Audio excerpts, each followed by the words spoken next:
தென்னாடு உடைய சிவனை போற்றி, எந்நாட்டவர்க்கும் இறைவா போற்றி. ஆகஸ்ட் மாத ராசி பலன். சிம்ம ராசி. சிம்மம் இந்த ராசிக்கு இந்த மாதம் எப்படி இருக்கும்? அஷ்டம சனி போயிட்டுருக்கு. அது எதுக்கு ஞாபகப்படுத்துறீங்க அப்படின்னாதீங்க. ஏன்னா அஷ்டம சனின்றது 8ஆம் இடத்துல இப்போ சனி வக்கரமாக இருக்கார். இப்போ கோச்சார பலன்கள் எப்படி இருக்கும்?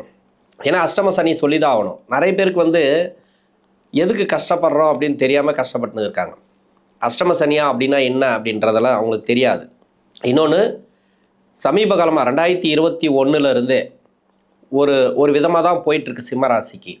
ஒரு சில பேருக்கு 2021, ஒரு சில பேருக்கு 2024. அதிலேருந்தே சரியில்லை சார், வேலை சரியில்லை, தொழில் சரியில்லை, வாழ்க்கையில் நிறைய நல்ல முன்னேற்றங்கள் இருந்தது, அது எல்லாமே இப்போ டவுன் ஆகி போச்சு. இது மாதிரி நிறைய அவங்களுக்கு கேள்விகள் நிறைய இருக்குது. அதுக்கு காரணம் அஷ்டம சனி. அதனால தான் நம்ம அஷ்டம சனி அப்படின்னு சொல்கிறோம்.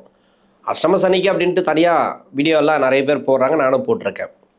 இருந்தாலும் உங்கள் சுய ஜாதகத்தில் இருக்கக்கூடிய நடக்கக்கூடிய தசைகள் தான் உங்களுக்கு பதில் சொல்லும். இது கோச்சார பலன்கள். ஓரளவுக்கு நிவர்த்தி கிடைக்குமா அப்படின்னா ஓரளவுக்கு நிவர்த்தி கிடைக்கும், ஒரு சில கிரக மாற்றங்களால். இப்போ 12ஆம் இடத்துல இருக்கக்கூடிய குரு என்னத்தை கொடுப்பாரு? நிறைய விரயத்தை கொடுப்பார். வந்ததுலேருந்தே கால விரயத்தை தான் கொடுத்துட்ருக்கார். ஒரு வேலை தொடங்கலான்னு நினைக்கிறோம், அது தொடங்க முடியல, அது கொஞ்சம் தள்ளி போயிட்டே இருக்குது. ஒருத்தர் உதவி செய்வாருன்னு எதிர்பார்க்குறேன், உதவி கேட்டேன், ஆனால் கிடைக்குமான்னு பார்த்தீங்கன்னாக்கா அவரும் இதை செய்கிறேன் அதோ செய்கிறேன், 2 நாள் 3 நாள் வெயிட் பண்ணு, அப்படியே 1 மாதம் 2 மாதம் இப்படியாக போயிட்டுருக்கு. ஒரு தொழிலில் வருமானம் கம்மியாக இருக்குது, ஒரு வேலையில் சிக்கலை ஏற்படுத்தியிருக்கு. இது எல்லாத்துக்குமே காரணம் 8ஆம் இடத்துல இருக்கக்கூடிய சனி. ஏன்னா 6ஆம் அதிபதினு சொல்லக்கூடியவர், 7ஆம் அதிபதினு சொல்லக்கூடியவர் 8ஆம் இடத்துல இருக்கிறார். இப்போ வக்கரமாக இருக்கிறார். இந்த வக்கர காலங்களையாவது நல்லது நடக்குமானா கன்ஃபார்மாக நடக்கும். அது ஒரு சில சுய ஜாதகத்தில் தசாபுத்தி வலுவாக இருந்தால், இப்போ பணம் வர்றதோ, எதிர்பார்த்த உதவிகள் கிடைக்கிறதோ, எதிர்பார்த்த வேலை மாற்றங்கள் கிடைக்கிறதோ. ஏன்னா அஷ்டம சனியில் பிஸியாகவே வச்சுன்னு இருக்கும். இப்போ வக்கர காலங்களில் ஓரளவுக்கு ரிலீஃப் கிடைக்குமா அப்படின்லாம் ஒரு சில பேர் கேட்டிருந்தாங்க. கண்டிப்பாக கிடைக்கும், இல்லைன்னு சொல்லலை. ஆனால் இப்போ வக்கரமாக இருக்கிறாரு, இப்போ கொஞ்சம் ரிலீஃப் தானே அப்படின்னு கூட சொல்லலாம். அது உண்மைதான். இந்த 4.5 மாதத்துக்கு நீங்கள் என்ன கஷ்டப்படணுமோ இதுக்கு முன்னாடியே அதை செஞ்சுட்டு போயிருப்பார். அதாவது வீட்டு பாடம் கொடுப்பாங்க இல்லையா வாத்தியார், அது மாதிரி.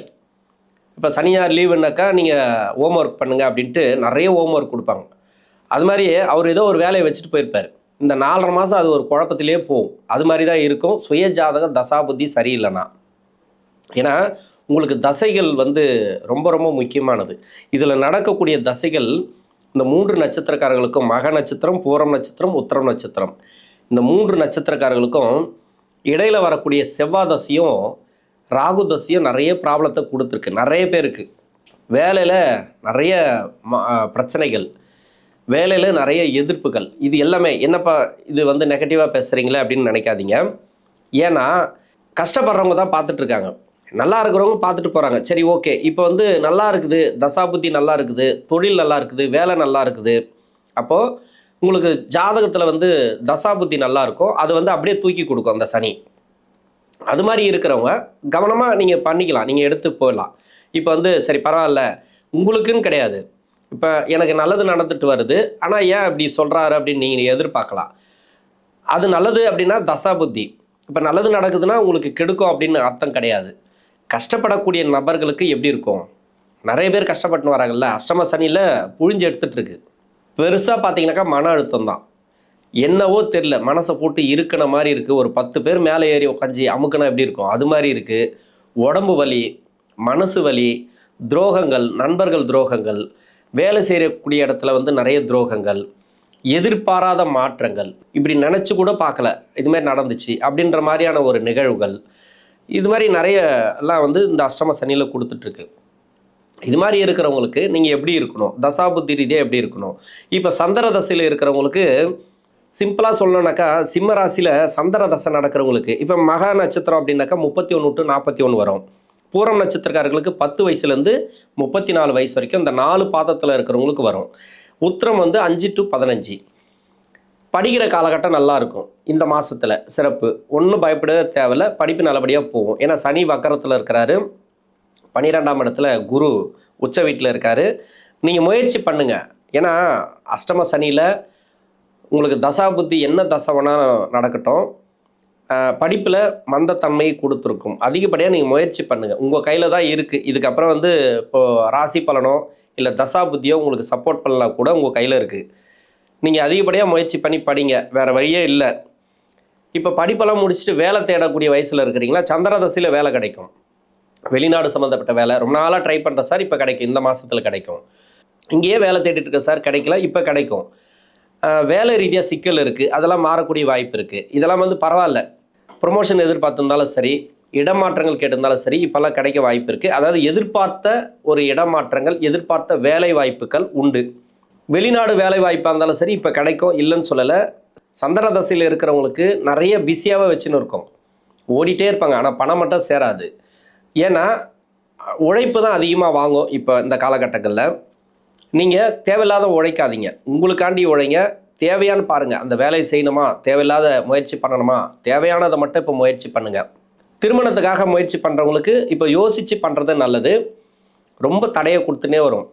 திருமணத்துக்காக முயற்சி பண்ணுறவங்களுக்கு இது சந்திர தசையில் இருந்தாலும் சரி, செவ்வாய் தசையில் இருந்தாலும் சரி, திருமண வயசில் இருக்கிறீங்களா, அஷ்டம சனியில் இப்போ வந்து நம்ம குரு 12ஆம் இடத்துக்கு வந்தார், இது வந்து திருமண வாய்ப்புகளை கொடுக்கும் அப்படின்ட்டு நிறைய பேர் சொல்லியிருக்காங்க. இன்னொன்று கோச்சார பலன்களில் திருமணம் கூடி வரும்னு நிறைய பேர் சொல்லியிருக்காங்க, இல்லைன்னு சொல்லலை. நானும் ஒரு சில பேருக்கு வந்து தசாபுத்தி சரியாக இருந்தால் கூடி வரும்னு சொல்லியிருக்கேன். ஒரு சிலருக்கு கூடி வரலை, நிறைய கஷ்டத்தை கொடுத்துட்ருக்கு. இந்த சிம்மராசியில் இருக்கிறவங்களுக்கு எப்படியெல்லாம் கஷ்டத்தை கொடுக்கும் அப்படின்னாக்கா, வரன் வந்து நிறைய வரன் வரும். அது நீங்கள் பெண்களாக இருந்தாலும் சரி, ஆண்களாக இருந்தாலும் சரி, உங்களுக்கு வரன் வரும். இல்லை உங்கள் குழந்தைகளுக்கு வந்து திருமணம் பண்ணணும் அப்படின்னு நினச்சிருந்தா கூட அவங்களுக்கு வரன் நிறைய வரும். அந்த வரன் வந்து கூடி வராது. ஏன் கூடி வராது அப்படின்னாக்கா, இந்த சனி வந்து தடங்கல் பண்ணினே இருக்கும். இப்போ தான் சனி வக்கரத்தில் இருக்காரு, அவருக்கு தான் வேலை இல்லையா அப்படின்னு சொல்லாதீங்க. அதுக்குண்டான வேலையை அவர் வச்சுருப்பார். இப்போ வரனே வராது, அது மாதிரி பண்ணுவார். இல்லைனா நெகட்டிவான வரன்கள் வரும், பொருந்தாத வரன்கள் வரும். இது மாதிரி நிறைய மன அழுத்தத்தை கொடுக்குது அப்படின்னா அந்த திருமணத்தை அப்படியே தள்ளி போடுங்க. 1 இயருக்கு தள்ளி போடுங்க, ஒன்றும் கெட்டு போயிடாது. அதாவது கல்யாணம் பண்ணிட்டு கஷ்டப்படுறது, கல்யாணம் பண்ணாமல் கஷ்டப்படலாம். ஏன்னா நிறைய ஏமாற்று ஆட்கள்லாம் ஒரு சில பேர் வந்துடுறாங்க, எல்லாரையும் நம்ம சொல்ல முடியாது. எப்படியாவது கல்யாணம் நடந்தால் போதும் அப்படின்ற மாதிரி ஏதோ ஒரு தோசை இருக்கும். இல்லைனா அந்த ஜாதகத்தில் வந்து நிறைய பிரச்சனைகள் இருக்கும். ஜாதகத்தில் பிரச்சனை இல்லை, இவங்களுக்கு தான் பிரச்சனைன்னு வச்சிங்களேன். அந்த பிரச்சனைகளை நிறைய பேர் சொல்லியிருப்பாங்க. இந்த ஜாதகத்துக்கு கல்யாணம் இருக்காது, இப்படி ஆகும், 2ஆம் தாராவும் 3ஆம் தாராவும் அப்படின்னு எல்லாம் சொல்லியிருப்பாங்க இல்லையா ஒரு சில ஜோசியர்கள், அவங்க சுய ஜாதகத்தை பார்த்து. அது மாதிரி இருக்கிறவங்களுக்கு எப்படியோ கல்யாணம் ஆனால் போதும், ஒரு நல்ல ஒரு பொண்ணு கிடைக்குது, ஒரு பையன் கிடைக்கிறான் அப்படின்ட்டு டக்கு டக்குன்னு அவசர அடியாக திருமணத்தை பண்ணுவோம். அது சிக்கலில் போய் முடியும். அது மாதிரியான வரன்கள் வந்து வர்றதுக்கான வாய்ப்பு இருக்குது. அதனால் ரொம்ப நெருக்கடி கொடுக்குது. வீட்டில் அப்பா அம்மா சேர்ந்து முயற்சி பண்ணுறாங்க, இன்னொன்று சொந்த பந்தங்கள் ரீதியாக நிறைய பேர் முயற்சி பண்ணுறாங்க. அப்போ கூட வீட்டில் வந்து வரன் அமையல, நல்ல ஒரு வரன் வரலை அப்படின்னா நீங்கள் அப்படியே தள்ளி போடுங்க. ஒரு சிலருக்கு வந்து வரன் வருதுங்க, கூடி வருது, நல்ல நல்ல இடமா கூடி வருது, தாராளமாக பண்ணுங்கள், தப்பே கிடையாது. உங்கள் மனசு தான், உங்கள் மனசுக்கே தெரியும். உங்கள் மனசுக்கு வந்து ஒரு சில ப்ராப்ளம் தெரிய ஆரம்பிக்குது, நம்ம சுற்றி ஏதோ நடக்குது, எதுவுமே கூடி வர மாட்டேங்குது. இது மாதிரியான மன அழுத்தத்தை கொடுத்தா அந்த வேலையை தள்ளி போடுங்க. பரவாயில்ல, நமக்கு வந்து ஆண்டவனோட அருளாசி இருக்குது, ஏதோ ஒரு ஃப்ரெஷ்ஷாக இருக்குது, நம்ம மைண்டே நல்லா இருக்கும், அப்போ வரன் நல்லா வருது, பரவாயில்லைங்க, நம்ம போகிற இடத்துல வந்து ஒரு நல்ல மதிப்பு மரியாதை கிடைக்குது, ஒரு வரன் கூடி வருது, முகூர்த்தனாலும் கூடி வருது, சந்தோஷமாக பண்ணலாம், தப்பே கிடையாது. எனக்கு தெரிஞ்சு என்னன்னாக்கா 80% பேருக்கு கொஞ்சம் தடையாக தான் இருக்கும், 80% பேருக்கு கஷ்டத்தை தான் கொடுக்கும். அது என்ன தசையாக இருந்தாலும் சரி, இந்த சிம்ம ராசியில் இருக்கக்கூடிய திருமண வயதில் இருக்கக்கூடியவர்களுக்கு இதில் மட்டும் கொஞ்சம் கவனமாக இருங்க. மற்றபடி கணவன் மனைவிக்குள்ள கருத்து வேறுபாடு வந்தால் தாழ்ந்து போகிறது நல்லது. இது எந்த தசையாக இருந்தாலும் சரி, செவ்வாய் தசையோ ராகு தசையோ, இந்த சனிங்கிறது வக்கரத்தில் இருந்தால் கூட இப்போ வந்து 2ஆம் இடத்துல வந்து சுக்கிரன் நீசம், 11ஆம் இடத்துல செவ்வாய் இருக்கிறாரு. இது எல்லாமே ஒரு சில நன்மைகள் உண்டு, இல்லைன்னு சொல்லலை. இப்போ செவ்வாயோட பார்வையும் சுக்கிரனுக்கு இருக்குது, வக்கர சனியோட பார்வையும் சுக்கிரனுக்கு இருக்குது. இது எல்லாமே ஓகே தான், கோச்சார ரீதியாக ஓகே தான். ஆனால் சுய ஜாதகத்தில் இப்போ சனி பகவான் வந்து நிறைய கஷ்டத்தை கொடுத்துருப்பாரு, இல்லை தசாபுத்தி சரியில்லாமல் வார்த்தைகளில் நிறைய பண்ணுவாங்க, பேசுவாங்க. அந்த வார்த்தைகள் வந்து 2வது இவங்க 2 பேர் சேர முடியாத அளவுக்கு பண்ணுவாங்க. அது மாதிரியெல்லாம் நம்ம பிரிஞ்சு போயிடலாமா, டைவர்ஸ் வாங்கிடலாமா அப்படின்ற மாதிரியான மன அழுத்தத்தெல்லாம் ஒரு சில பேர் கொடுக்கலாம். எதுவாக இருந்தாலும் இன்னும் ஒரு 1 இயர் கழித்து முடிவெடுங்க. ஏன்னா இந்த மாத பலனை இந்த மாதத்தில் மட்டும் நம்ம சொல்லிட்டு போயிடலாம். இது ஏன் இப்படி இருக்குது, இது ஏன் இப்படி நடக்குது அப்படின்ற ஒரு கேள்வி கேட்குறாங்க இல்லையா, அவங்களுக்கு தான் இந்த பதில். இது மாதிரியான கஷ்டங்களை கொடுத்தது, மன அழுத்தத்தை கொடுத்ததுன்னா எந்த முடிவை எடுக்காதீங்க, சைலண்ட்டாக போயிடுங்க குடும்ப வாழ்க்கைக்குள்ளே. பொருளாதார ரீதியாக நல்லாயிருக்கும். உங்களுக்கு செவ்வாய் தசையில் இருக்கிறவங்களுக்கு பரவாயில்ல. இன்னொன்று, செவ்வாய் தசையில் இருக்கிறவங்களுக்கு வந்து நிறைய வேலை மாற்றங்கள் உண்டு. இந்த டைமில் எதிர்பார்த்த வேலை கிடைக்கும், எதிர்பார்த்த பதவி உயர்வெல்லாம் கிடைக்கிறது வாய்ப்பு இருக்குது. உங்களை பிஸியாகவே வச்சுன்னு இருக்கும் சனி எப்படியும். ஏன்னா இந்த ராசிக்கு வந்து சனி நன்மை செய்யலாம் கூட செவ்வாய் தசைங்கிறது நன்மை செய்யலையா. ராசிக்கு வந்து 4ஆம் அதிபதினு சொல்லக்கூடிய சிம்ம ராசிக்கு யோகாதிபதினு சொல்லக்கூடிய 11ல் இருக்கார் இந்த மாதத்தில். இப்போ வேலை உயர்வு உண்டு, பதவி உயர்வெல்லாம் இப்போ அஷ்டம சனின்னா கூட அதெல்லாம் கிடைக்கும் செவ்வாய் தசையில் இருக்கிறவங்களுக்கு. இன்னொன்று ராகு தசை தான் கொஞ்சம் டஃப்பான பீரியடு. ஏன் ராகு தசைக்கு சொல்கிறேன்னாக்கா, இது மாதிரி நெகட்டிவாக சொல்கிறேன் அப்படின்னு நெகட்டிவாக கிடையாது. இது வந்து வக்ர கிரகம் இந்த ராகு, அதாவது பின்னாடி சுற்றுற கிரகம் இல்லையா. இதில் சனி அப்படிங்கிறது அஷ்டம சனி கொஞ்சம் அதிகமான நெகட்டிவான பலன்களே நடக்க வைக்கும். அதாவது ராகு தசை உங்களுக்கு கொடுக்கும், சனி அதை கெடுத்துட்டே இருக்கும். அது மாதிரி ரெண்டும் ஆப்போசிட்டில் தான் இருக்கும். இது வந்து வேலை ரீதியாக உங்களுக்கு பிரச்சனைகளை கொடுக்கா கொஞ்சம் கவனத்தோடு முயற்சி பண்ணுங்கள். நீங்கள் வேலையில் வந்து வார்த்தைகள் கவனம் தேவை. ப்ராப்ளத்தில் போயிட்டுருக்கு அப்படின்னாக்கா எதையுமே பெருசாக கண்டுக்காதீங்க. என்ன நடக்குதோ நடக்கட்டும் அப்படின்ட்டு போயிடுங்க. இந்த மாதத்தில் ஏதோ ஒரு நல்ல பலன்கள் உண்டு ராகு தசையில் இருக்கிறவங்களுக்கு. இன்னொன்று, வீட்டில் இருக்கிறவங்களுக்கு வந்து மருத்துவ செலவு கம்மியாகும். உங்களை விட உங்கள் வீட்டில் இருக்கிறவங்களுக்கு நிறைய பிரச்சனைகளை கொடுக்கலாம். ஒன்று போனால் ஒன்று அப்பா அம்மாவுக்கு வந்து மருத்துவ செலவு அது மாதிரி கொடுத்துருக்கலாம். இல்லை உங்களுக்கே உங்களோட வாரிசுகளுக்கு மருத்துவ செலவு கொடுத்துருக்கலாம். உங்களுக்கே உடல்நலம் சம்மந்தப்பட்ட பிரச்சனைகளை கொடுத்துருக்கலாம். இது எல்லாமே குறையக்கூடிய வாய்ப்புகள் அதிகமாக இருக்குது. இது யாருக்கெல்லாம் இருக்கும் அப்படின்னாக்கா உங்கள் சுய ஜாதகத்தில் 6ஆம் அதிபதியோட நட்சத்திரத்தோடு சம்மந்தப்பட்டால், 6ஆம் அதிபதியோடு சேர்ந்து இருந்தால். இப்போ இந்த ராசிக்கு 6ஆம் அதிபதினா சனி.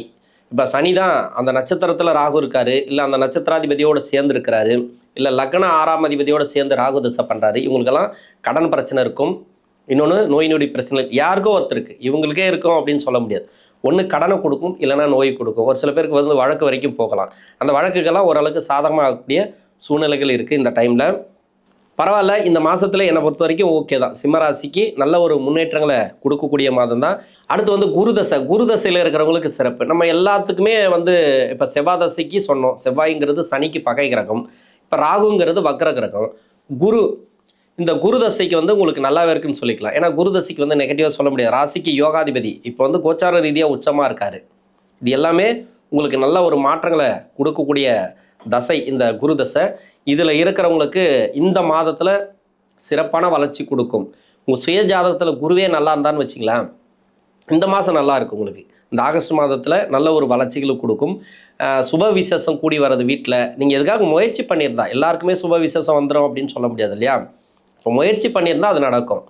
இதுக்கு முன்னாடி இப்போ முயற்சி எடுக்கலாம். வீடு கட்டுறதுக்கோ இடம் வாங்குறதுக்கோ ஏதோ சம்மந்தப்பட்டது நீங்கள் ஆசைப்பட்டிருந்தால் முயற்சி எடுத்திருந்தால் இப்போ சக்ஸஸ் ஆகும். இந்த சிம்மராசியில் இருக்கக்கூடிய மக நட்சத்திரம், பூரம் நட்சத்திரம், உத்திரம் நட்சத்திரம், இந்த 3 நட்சத்திரக்காரர்களுக்கு தசாபுத்தி ரீதியாக ஆகஸ்ட் மாதம் அப்படிங்கிறது நல்ல ஒரு மாற்றங்களை கொடுக்கக்கூடிய மாதம். நன்றி.